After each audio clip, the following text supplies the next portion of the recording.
Shalom, selamat pagi bagi kita semuanya. Sebelum kita mendengarkan firman Tuhan, terlebih dahulu kita berdoa. Anugerah dan damai sejahtera dari Allah Bapa kita dan dari anaknya Tuhan Yesus Kristus. Amin. Sahabat-sahabat yang dikasihi oleh Tuhan kita Yesus Kristus, hari ini Kamis 25 November 2021, firman Tuhan menyapa kita dari Yesaya 62 ayat 2. Maka bangsa-bangsa akan melihat kebenaranmu, dan semua raja akan melihat kemuliaanmu, dan orang akan menyebut engkau dengan nama baru yang akan ditentukan oleh Tuhan sendiri.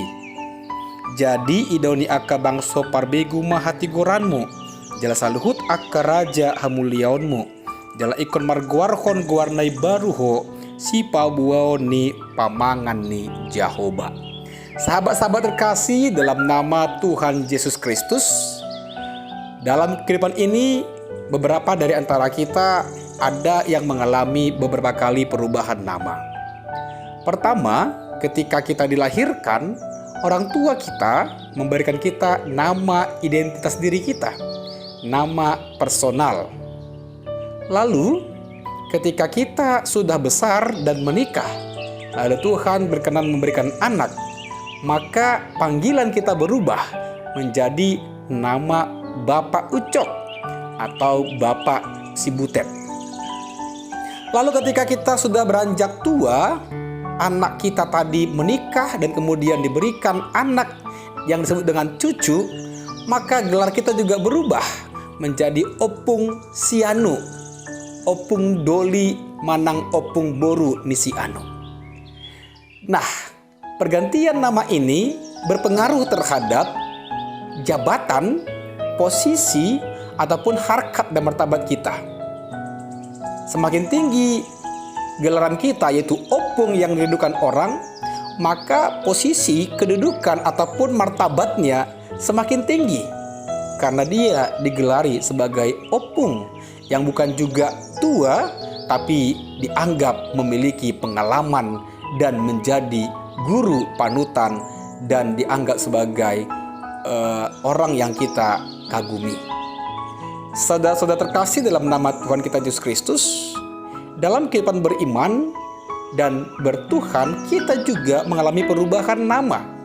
Tadinya kita adalah orang-orang berdosa, orang-orang yang dikutuk, orang-orang yang dihukum, orang-orang yang mendapatkan ganjaran, orang-orang yang malang, orang-orang manusia lama, atau orang-orang yang tidak mendapatkan kemurahan.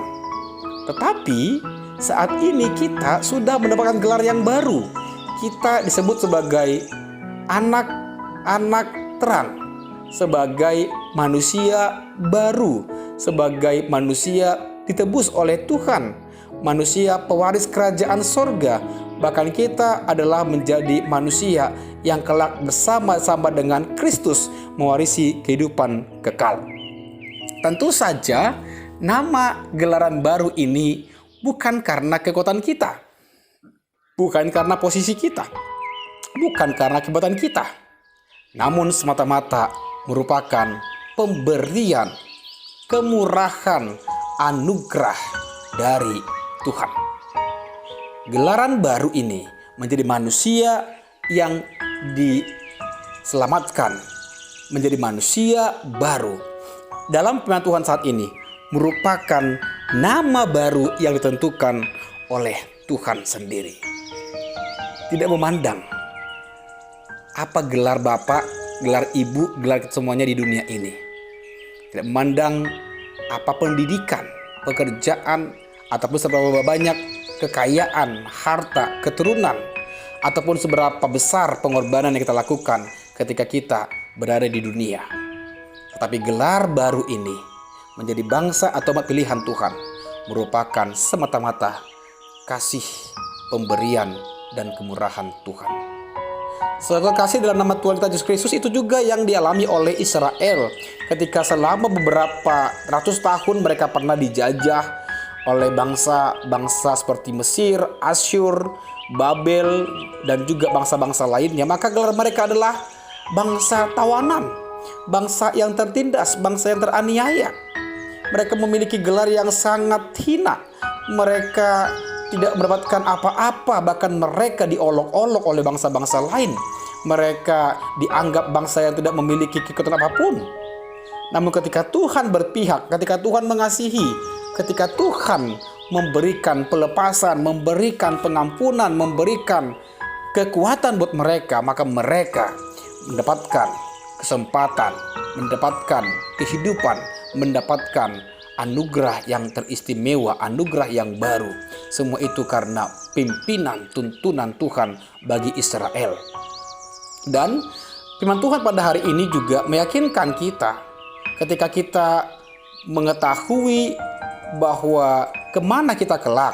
Ada orang yang masih ragu tentang tudia ho dung mate ho. Banyak orang yang masih ragu bagaimana hidupku kelak. Banyak orang yang masih sangsi, apakah Tuhan menyelamatkan saya? Apakah Tuhan berkenan atas hidup saya yang malang ini? Ingatlah, status yang baru Tuhan telah berikan kepada kita. Gelaran yang baru Tuhan telah cantumkan buat kita. Karena kemurahan kasih Tuhan dan juga penuntunan daripada Tuhan. Sembari itu kita harus percaya bahwa iman yang ditorehkan Tuhan buat kita bekerja dalam diri kita. Bekerja untuk hal-hal yang baik, bekerja untuk melakukan hal-hal yang seturut dengan kehendak Tuhan, bekerja untuk mewujudkan kerajaan Tuhan di tengah-tengah dunia ini. Maka status baru kita bukanlah untuk gagah-gagahan, bukanlah untuk kecongkakan, namun membuat kita, mengingatkan kita bahwa status yang baru itu menempa kita menjadi pribadi yang lebih dewasa, yang lebih tangguh, bahkan menjadi umat yang menjadi berkat buat dunia ini. Saudaraku terkasih, dalam nama Tuhan kita Yesus Kristus, tentu saja di dalam menjalani hari-hari ini kita membutuhkan semangat yang baru, membutuhkan topangan, membutuhkan dukungan, sokongan, dan juga panutan. Yesus Kristus memberikan banyak contoh teladan buat kita bahwa Dia memiliki nama yaitu Mesias yang diurapi, memiliki nama Savior ataupun Juru Selamat, memberi nama pada kita bahwa Dialah Anak Allah yang kelak menjadi penuntun, menjadi jalan dan terang dalam kehidupan kita. Maka dalam Kristuslah kita menemukan keselamatan, menemukan pembaharuan hidup, dan menemukan kekekalan. Karena kita yang mendengarkan firman Tuhan pada hari ini, diyakinkan statusmu, gelarmu, kedudukanmu, namamu sudah dituliskan dalam kitab kehidupan Tuhan. Dan kelak bila nama dibacakan, nama kita semuanya akan dibacakan sehingga kita mewarisi kehidupan kekal. Terakhir, mengingat besok adalah Hari Guru, maka secara khusus kepada para guru kami mengucapkan selamat merayakan Hari Guru atau Hari PGRI. Kiranya melalui pengajaran, didikan, dan tuntunan para guru digugu dan ditiru, betul-betul mencerdaskan kehidupan bangsa, kehidupan negara, dan juga kehidupan anak-anak gereja. Tuhan memberkati kita semuanya. Kita berdoa, terima kasih ya Tuhan buat segala kemurahan, tuntunan, dan juga pemeliharaanmu buat kami. Lindungi kami Tuhan panjang hari ini. Tolong kami Tuhan agar kami melakukan hal-hal yang berguna, hal-hal yang seturut dengan Tuhan yang kami boleh lakukan. Tolong kami Tuhan bekerja dalam kehidupan sehari-hari Tuhan, sebagai pelajar, sebagai mahasiswa, sebagai ayah, ibu, sebagai orang tua, sebagai pekerja, dimanapun Tuhan kami berada. Tolong kami agar kami boleh mewujud nyatakan kerajaan Tuhan di tengah-tengah dunia ini. Berkati mereka yang sedang sakit, berkati mereka Tuhan yang sedang bekerja keras untuk melakukan pekerjaannya. Berkati Tuhan anak-anak yang sedang bersekolah, yang menuntut ilmu. Berkati Tuhan setiap masyarakat, setiap umat Kristen, bahkan pemerintah dan negara kami Tuhan di Kota Batam, di Kepri, bahkan Tuhan di seluruh Indonesia ini. Terpujilah Engkau Allah, dalam Kristus Yesus kami berdoa. Amin. Selamat beraktivitas, Tuhan menyertai kita semua.